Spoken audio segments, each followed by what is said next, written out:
3 seconds in, but let's do it. Let's see, make sure my audio is working. Yep, we're good. Let's do this. Stanley worked for a company in a big building where he was employee number 427. Employee number 427's job was simple. He sat at his desk in room 427 and he pushed buttons on a keyboard.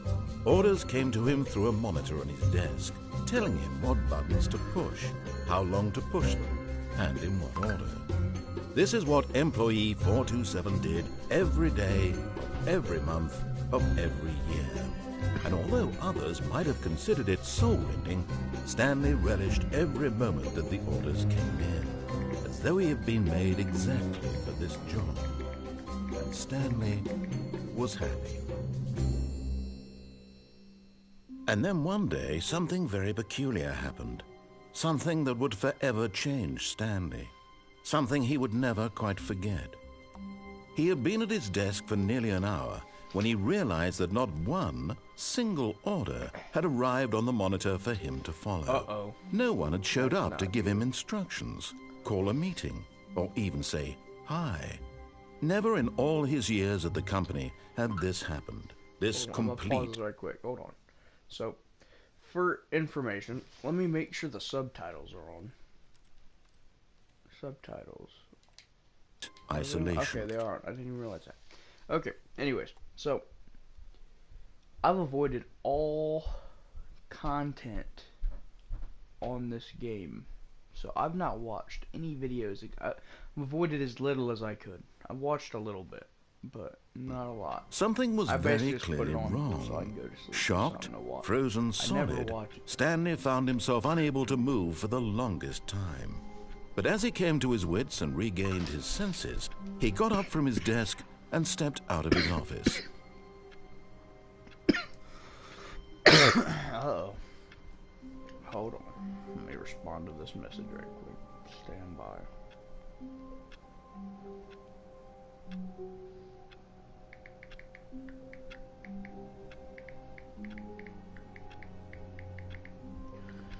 What in the hell?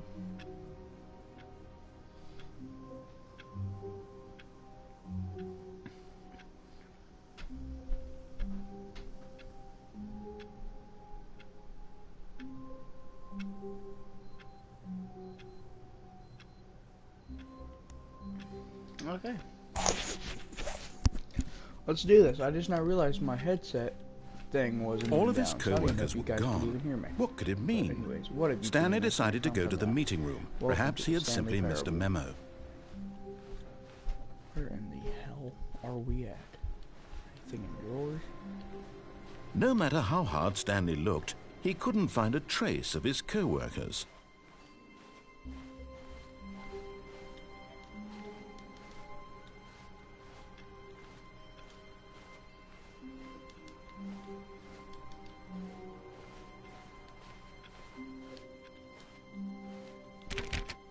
Oh, X. It's to open doors.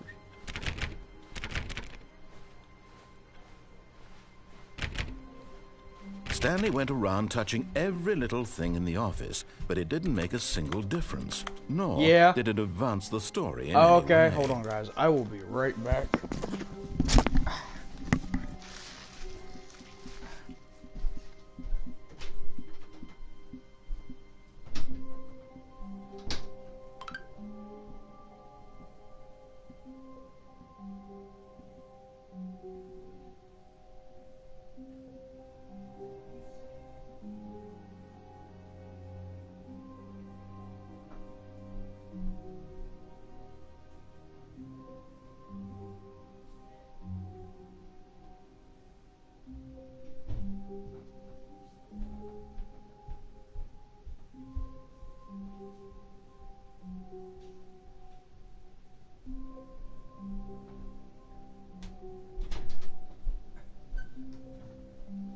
Is this crapper been yapping his jaws and I've not been moving?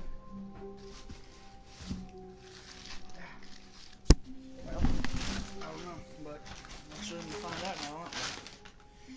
Oh no, my fries everywhere.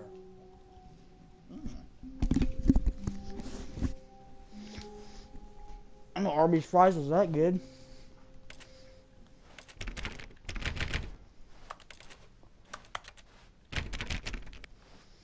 When Stanley came to a set of 2 open doors, he entered the door on his left. Do I go the door on the left or the right? I'll go to the right. This was not the correct way to the meeting room, and Stanley knew it perfectly well. Perhaps he wanted to stop by the employee lounge first, just to admire it. Ah, yes, truly a room worth admiring. It had really been worth the detour after all, just to spend a few moments here in this immaculate, beautifully constructed room. Stanley simply stood, but eager to get back to business, Stanley took the first open door on his left. Stanley was so bad at following directions, it's incredible he wasn't fired years ago. I do know this. But in his eagerness to prove that he is in control of the story and no one gets to tell him what to do, Stanley leapt from the platform and plunged to his death. Good job, Stanley. Everyone thinks you are very powerful.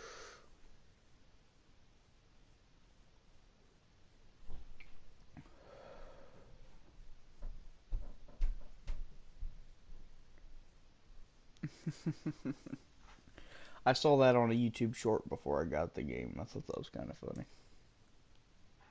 So I thought I'd do that.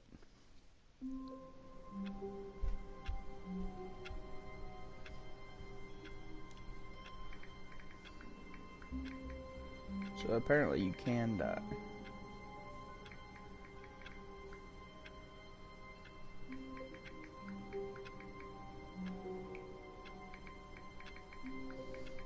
Sorry, I know.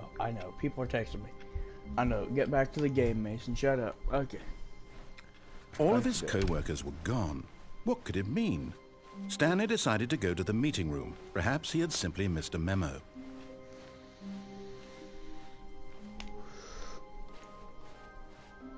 When Stanley came to a set of 2 open doors, he entered the door on his left.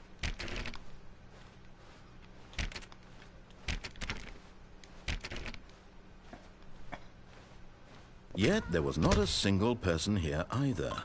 Feeling a wave of disbelief, Stanley decided to go up to his boss's office, hoping he might find an answer there. What the heck? Stanley stepped into the broom closet, but there was nothing here, so he turned around and got back on track. Coming to a staircase, Stanley walked upstairs to his boss's office.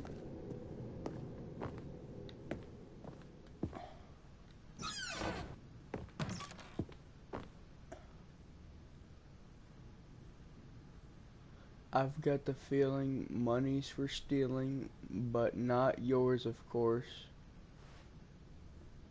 SG, that's a purse, something. Why is the bathroom this nice? Dang.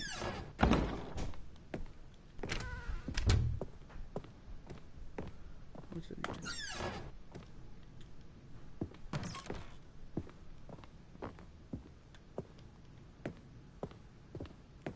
So I get to go see Mr. Bossman. Stepping into his manager's office, Stanley was once again stunned to discover not an indication of any human life. Shocked, unraveled, Stanley wondered in disbelief who orchestrated this. What dark secret was being held from him? What he could not have known was that the keypad behind the boss's desk guarded the terrible truth that his boss had been keeping from him. And so the boss had assigned it an extra secret PIN number, 2845. But of course, Stanley couldn't possibly have known this. Yet incredibly, by simply pushing random buttons on the keypad, Stanley happened to input the correct code by sheer luck. Amazing. He stepped into the newly opened passageway. Where the hell's the passageway? Oh, right here.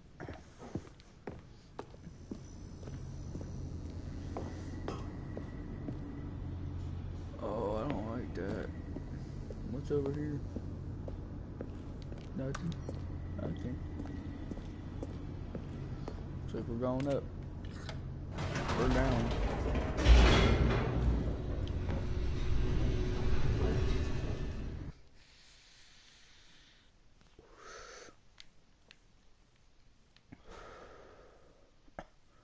So apparently this game is like 3.5 hours, I think? Descending deeper into the building, Stanley realized he felt a bit peculiar.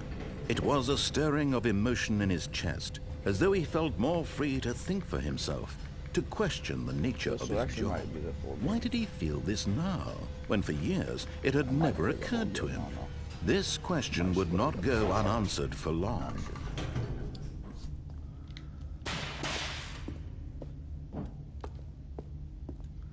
Stanley walked straight ahead through the large door that read Mind Control Facility. Escape. But I want to see what's over here. I want to see what's over here. What the hell is this light bulb? The lights rose on an enormous room packed with television screens. What horrible secret did this place hold? Stanley thought to himself.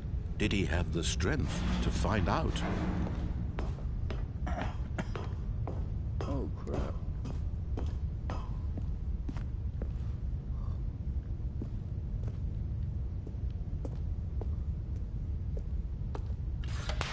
Now the monitors jumped to life, their true nature revealed. Each bore the number of an employee in the building, Stanley's co-workers. The lives of so many individuals reduced to images on a screen, and Stanley, one of them, eternally monitored in this place where freedom meant nothing. We were number 427.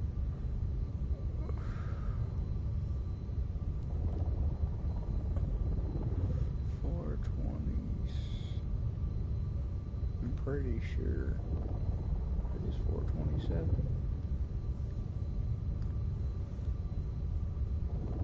I'm looking. 425. Right there. 427. Is that my office? It sure is my office. Oh my lord.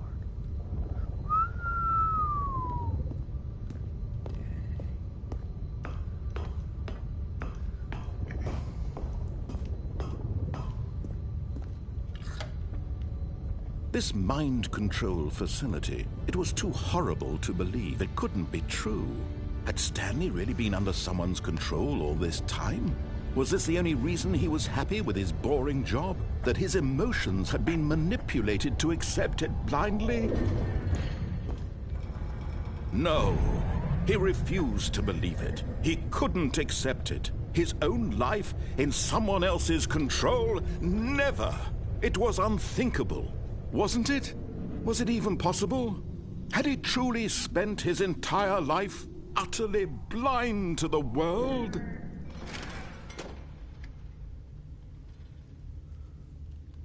Oh, crap. But here was the proof. The heart of the operation. Controls labeled with emotions. Happy, or sad, or content. Walking, eating, working.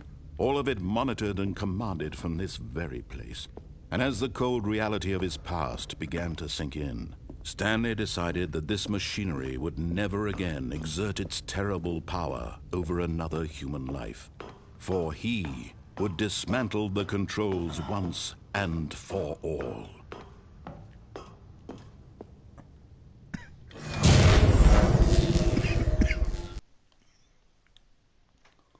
What did we just do?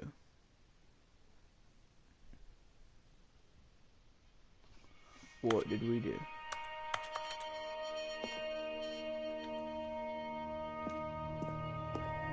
Blackness and a rising chill of uncertainty.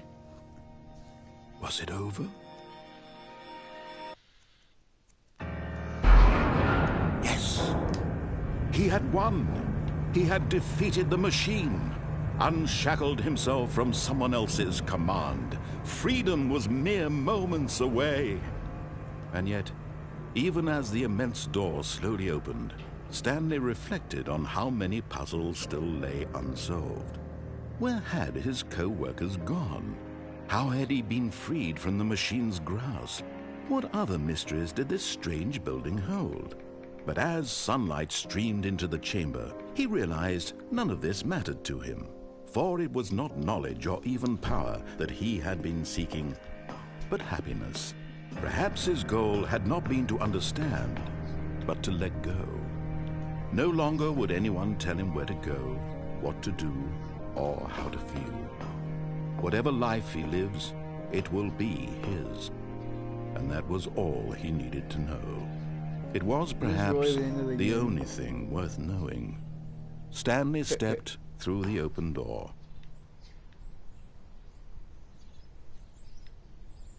Stanley felt the cool breeze upon his skin, the feeling of liberation, the immense possibility of the new path before him. This was exactly the way, right now, that things were meant to happen. And Stanley was happy. That's not what I wanted. Beat the game. Oh my lord. Get your first trophy.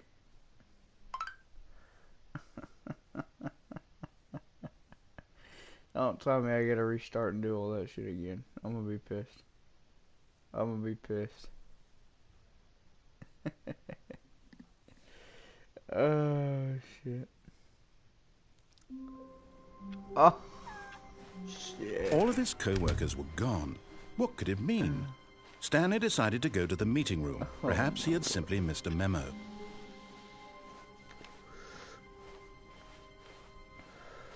When Stanley came to a set of 2 open doors, he entered the door on his left.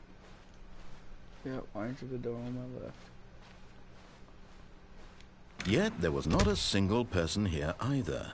Feeling a wave of disbelief, Stanley decided to go up to his... Coming to a staircase, Stanley walked upstairs to his boss's office. 4827. Stepping into his manager's office, Stanley was once again stunned to discover not an indication of any human life. What could it mean? Stanley wondered aloud to nobody.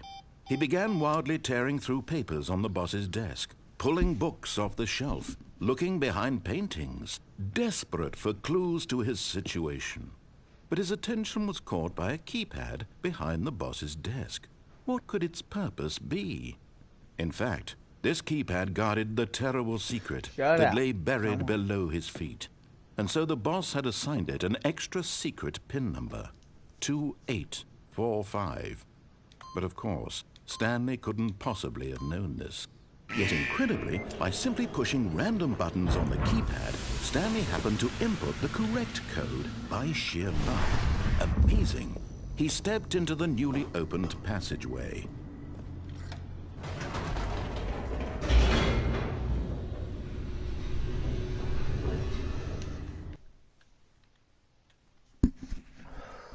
Lord have mercy.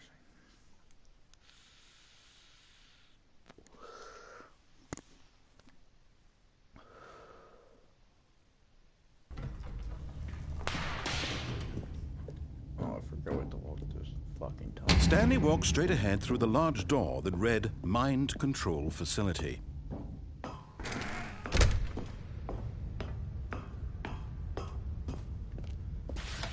The lights rose on an enormous room packed with television screens.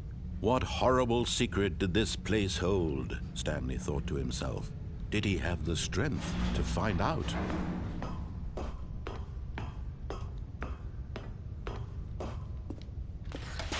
Now the monitors jumped to life, their true nature revealed. Each bore the number of an employee in the building, Stanley's co-workers. The lives of so many individuals reduced to images on a screen, and Stanley, one of them, eternally monitored in this place where freedom meant nothing. This mind control facility, it was too horrible to believe. It couldn't be true. Had Stanley really been under someone's control all this time? Was this the only reason he was happy with his boring job? That his emotions had been manipulated to accept it blindly? No, He refused to believe it. He couldn't accept it. His own life in someone else's control? Never! It was unthinkable. Wasn't it? Was it even possible? Had he truly spent his entire life utterly blind to the world?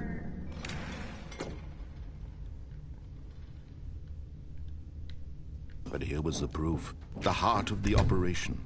Controls labeled with emotions. Happy, or sad, or content. Walking, eating, working. All of it monitored and commanded from this very place. And as the cold reality of his past began to sink in, Stanley decided that this machinery would never again exert its terrible power over another human life. For... Oh, Stanley, you didn't just activate the controls, did you? After they kept you enslaved all these years, you go and you try to take control of the machine for yourself? Is that what you wanted? Control? Oh, Stanley, I applaud your effort, I really do. But you need to understand, there's only so much that machine can do. You were supposed to let it go, turn the controls off, and leave. If you want to throw my story off track, you're going to have to do much better than that. I'm afraid you don't have nearly the power you think you do. For example, and I believe you'll find this pertinent, Stanley suddenly realized he had just initiated the network's emergency detonation system. In the event that this machine is activated without proper DNA identification, nuclear detonators are set to explode, eliminating the entire complex. How long until detonation then? Let's say, 2 minutes. Now this is making things a little more fun, isn't it, Stanley? It's your time to shine. You are the star. It's your story now. Shape it to your heart's desires. Oh, this is much better than what I had in mind. What a shame we have so little time left to enjoy it. Mere moments until the bomb goes off. But what precious moments each one of them is. More time to talk about you, about me, where we're going, what all this means. I barely know where to start. What's that? You'd like to know where your co-workers are? A moment of solace before you're obliterated. All right, I'm in a good mood. You're gonna die anyway. I'll tell you exactly what happened to them. I erased them. I turned off the machine. I set you free. Of course, that was merely in this instance of the story. Sometimes when I tell it, I simply let you sit there in your office forever, pushing buttons endlessly and then dying alone. Other times, I let the office sink into the ground, swallowing everyone inside, or I let it burn to a crisp. I have to say this, though, this version of events has been rather amusing. Watching you try to make sense of everything and take back the control wrested away from you, it's quite rich. I almost hate to see it go. But I'm sure whatever I come up with on the next go-around will be even better. My goodness, only 34 seconds left. But I'm enjoying this so much. You know what? To hell with it. I'm going to put some extra time on the clock. Why not? These are precious additional seconds, Stanley. Time doesn't grow on trees. Oh, dear me. What's the matter, Stanley? Is it that you have no idea where you're going or what you're supposed to be doing right now? Or did you just assume when you saw that timer that something in this room was capable of turning it off? I mean, look at you. Running from button to button, screen to screen, clicking on every little thing in this room. These numbered buttons, no, these colored ones. Or maybe this big red button, or this door. Everything, anything, something here will save me. Why would you think that, Stanley? That this video game can be beaten? Won? Solved? Do you have any idea what your purpose in this place is? Stanley, you're in for quite a disappointment. But here's a spoiler for you. That timer isn't a catalyst to keep the action moving along. It's just seconds ticking away to your death. You're only still playing instead of watching a cutscene because I want to watch you for every moment that you're powerless. To see you made humble. This is not a challenge. It's a tragedy. You wanted to control this world, that's fine. But I'm going to destroy it first, so you can't. Take a look at the clock, Stanley. That's 30 seconds you have left to struggle. 30 seconds until a big boom and then nothing. No ending here. Just you being blown to pieces. Will you cling desperately to your frail life, or will you let it go peacefully? Another choice. Make it count, or don't. It's all the same to me, all a part of the joke. And believe me, I will be laughing at every second of your inevitable life.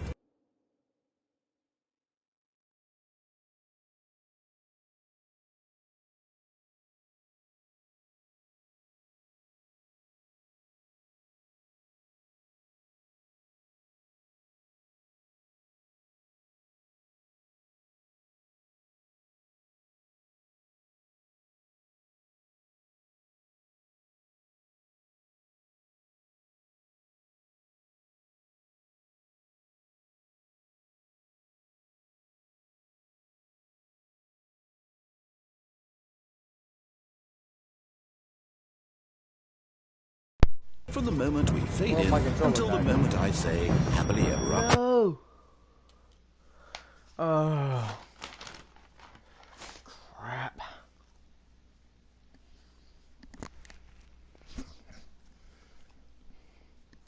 Shit.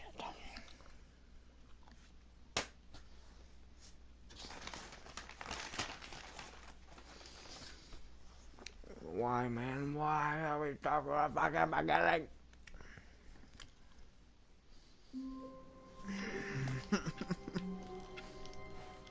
All of his co-workers were gone.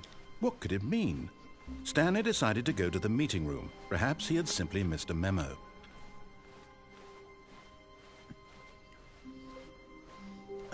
When Stanley came to a set of 2 open doors, he entered the door on his left. We're gonna talk to Markiplier about all this. We're not actually talking to Mark. Yet there was not a single person here either. We're gonna look up Feeling his a video. wave of disbelief, Stanley decided to go up to his boss's office, hoping he might find an answer there. Coming to a staircase, Stanley walked upstairs to his boss's office.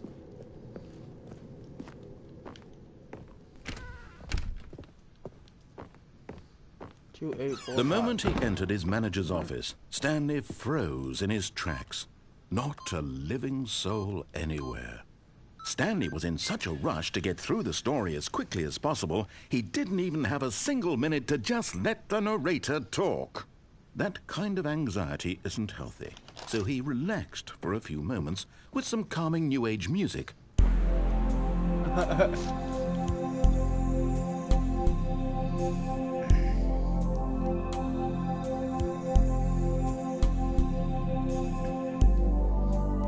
Feeling soothed and rejuvenated, Stanley calmly walked forward into the opened passageway.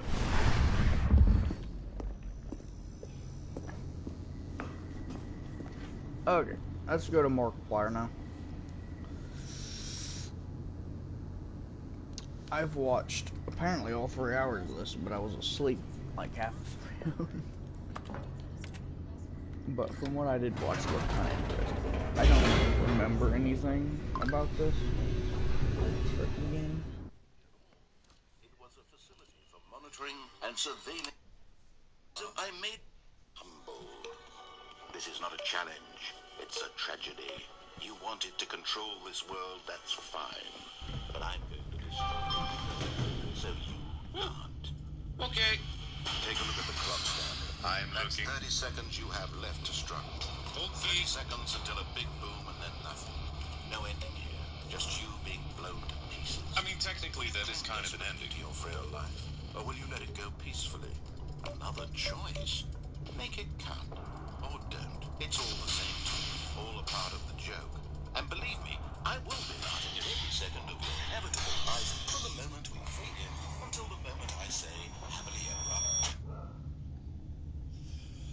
Now that you finally stopped talking, I just wanted to say that I wanted to turn it off. That was actually my objective. I just assumed that I needed to turn it on before I turned it off. That was kind of the whole thing. And you were pretty ambiguous about it. Stanley walked straight ahead through the large door that read, awfully misplaced in comparison to what I actually wanted to do, which was turn the whole thing off in the first place. But anyway, I'm not bitter. all of his co-workers were gone. What could it mean? What could it Stanley mean? decided to go to the meeting room. Perhaps he had simply missed a memo. Maybe I missed a memo. Or, hey! Oh! Anyway, I was kind of hoping to go. Hello. Okay. Oh, Mind shit. control facility. Well, Although this passageway had the word escape written on it, the truth was that at the end of this hall, Stanley would meet his violent death. Everybody now! The door behind him was not shut. Stanley still had every opportunity to turn around and get back on track. At this point, Stanley was making a conscious, concerted effort to walk forward and willingly confront his death.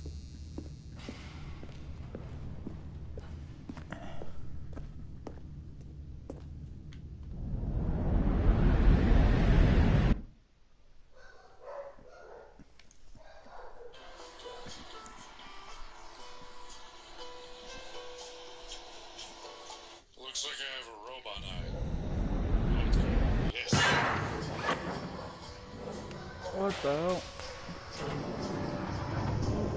As the machine whirred into motion and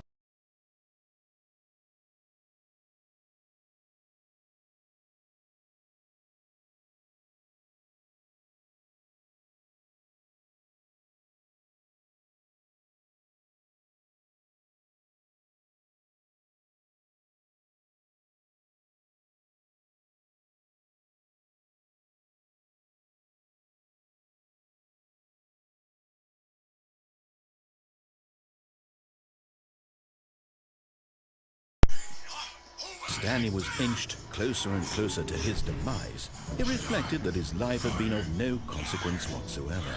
Stanley can't see the bigger picture. He doesn't know the real story, trapped forever in his narrow vision of what this world is. Oh, shit. Perhaps My his controller death was died of no again, guys. great loss, like plucking the eyeballs from a blind man. And so he resigned and willingly accepted this violent end to his brief and shallow life. Farewell, Stanley.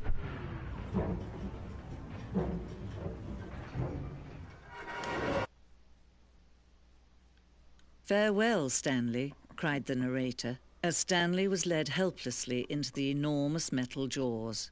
In a single visceral instant, Stanley was obliterated as the machine crushed every bone in his body, killing him instantly.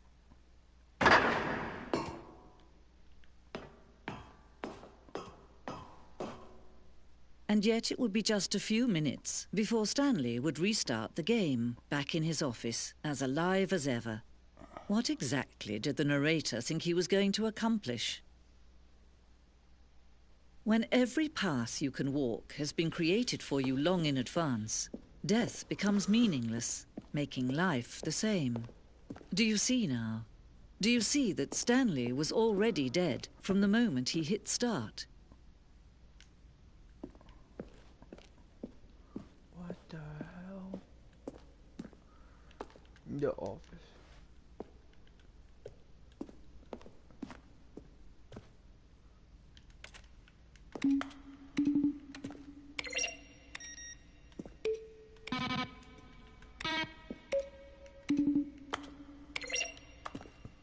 Hold on.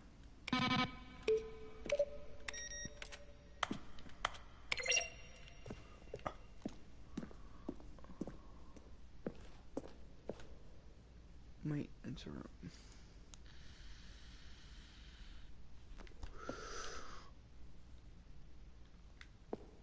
Early version of the maintenance room. Oh.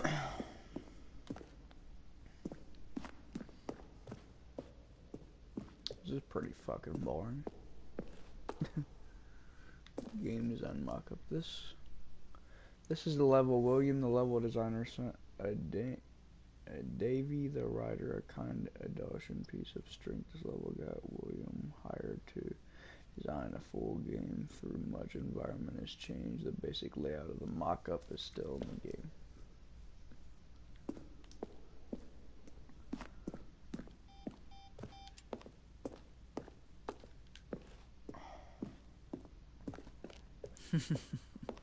Oh, look at these two. How they wish to destroy one another. How they wish to control one another. How they both wish to be free. Can you see? Can you see how much they need one another? No, perhaps not. Sometimes these things cannot be seen. But listen to me. You can still save these two. You can stop the program before they both fail. Turn off your PlayStation. There's no other way to beat this game. As long as you move forward, you'll be walking someone else's path. Stop now and it'll be your only true choice. Whatever you do, choose it. Don't let time choose for you. Don't let...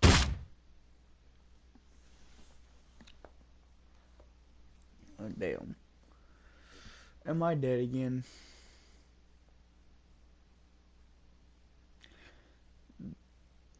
The end is never the end. The end is never the end. Look, the end is the end is loading. Never the end.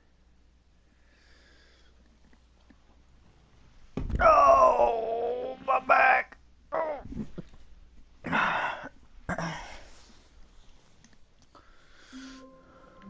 Oh, we're back in this bit. 427. And here's something crazy. That's my old house number. 427 South Street, Greenfield, Ohio. All of his co-workers were gone. What could it mean? Stanley decided to go to the meeting room. Perhaps he had simply missed a memo.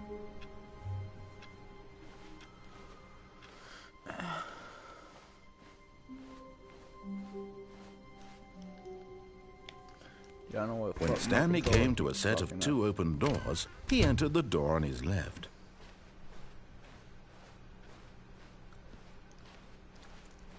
Yet there was not a single person here either. Feeling a wave of disbelief,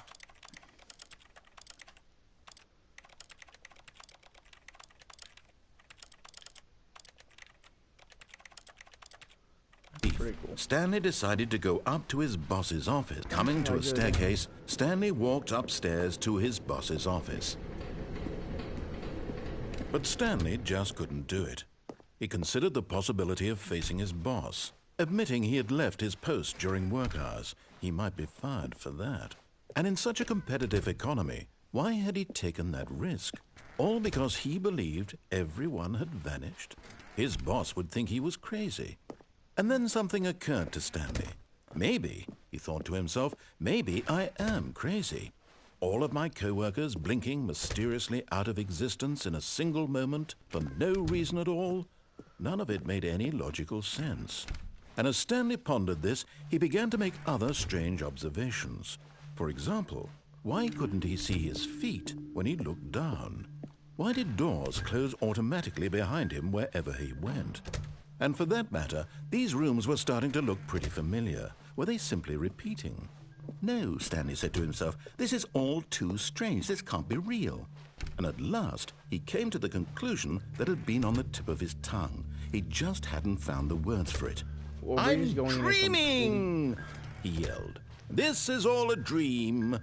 Oh, what a relief Stanley felt to have finally found an answer, an explanation. His co-workers weren't actually gone. He wasn't going to lose his job. He wasn't crazy after all. And he thought to himself, I suppose I'll wake up soon. I'll have to go back to my boring real-life job pushing buttons. I may as well enjoy this while I'm still lucid.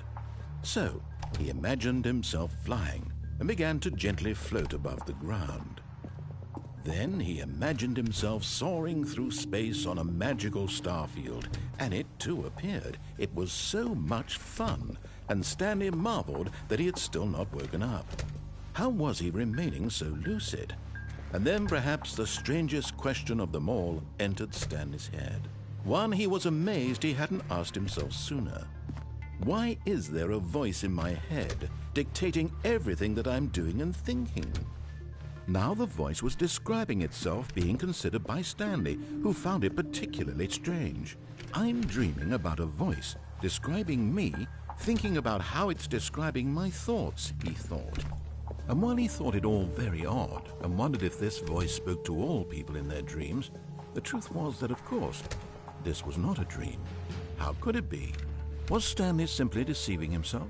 Believing that if he's asleep, he doesn't have to take responsibility for himself? Would you shut Stanley up? is as awake right now as he's ever been in his life. Now, hearing the voice speak these words was quite a shock to Stanley. After all, he knew for certain, beyond a doubt, that this was in fact a dream. Did the voice not see him float and make the magical stars just a moment ago? How else would the voice explain all that? This voice was a part of himself too. Surely, if he could just... He would prove it. He would prove that he was in control, that this was a dream. So he closed his eyes gently, and he invited himself to wake up. He felt the cool weight of the blanket on his skin, the press of the mattress on his back, the fresh air of a world outside this one. Let me wake up, he thought to himself. I'm through with this dream. I wish it to be over. Let me go back to my job. Let me continue pushing the buttons. Please, it's all I want. I want my apartment, and my wife, and my job. All I want is my life exactly the way it's always been. My life is normal. I am normal. Everything will be fine. I am okay.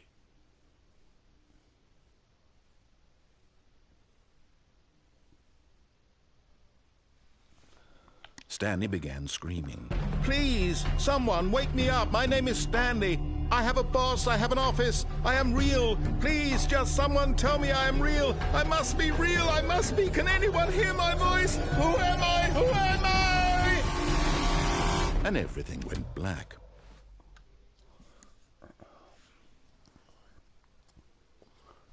This is the story of a woman named Mariella. Mariella woke up on a day like any other. She arose, got dressed, gathered her belongings, and walked to her place of work. But on this particular day, her walk was interrupted by the body of a man who had stumbled through town talking and screaming to himself, and then collapsed dead on the sidewalk. And although she would soon turn to go call for an ambulance, for just a few brief moments she considered the strange man. He was obviously crazy. This much she knew.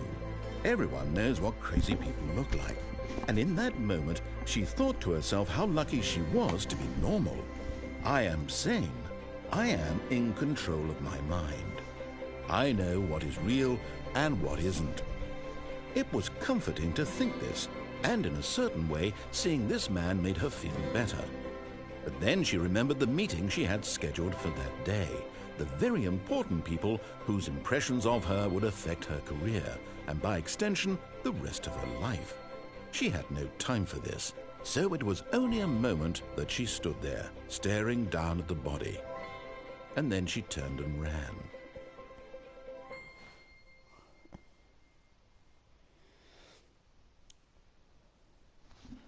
If it starts us back over, I'm gonna save this for a next video. That's just doing too much.